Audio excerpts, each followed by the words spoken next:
पेशावर से, जहां बल्ले का निशान वापस लेने के लिए पीटीआई की दरख्वास्त की समाअत पेशावर हाई कोर्ट में इस वक्त जारी है। जस्टिस एजाज अनवर और जस्टिस अरशद अली पर मबनी 2 रुकनी बेंच इस केस की समाअत कर रहा है।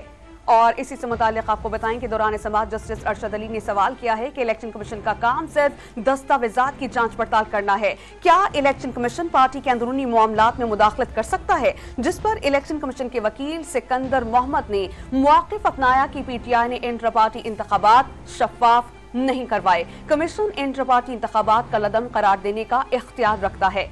इस मौके पर पाकिस्तान तहरीक इंसाफ के वकील बैरिस्टर अली जफर ने मौक़िफ़ अपनाया कि election commission of Pakistan court of law नहीं, बदनीयती पर मबनी फैसला कलअदम करार दिया जाए। अदालती कार्रवाई से मुताल्लिक आपको अपडेट कर रहे हैं कि जो सिलसिला हुआ है, इलेक्शन कमीशन ऑफ पाकिस्तान ने जो अहम फैसला किया है उस पर सवाल उठाया गया है।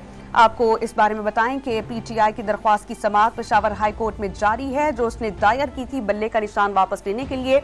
जस्टिस एजाज अनवर और जस्टिस अरशद अली पर मबनी 2 रुकनी बेंच इस अहम केस की समाअत कर रहा है।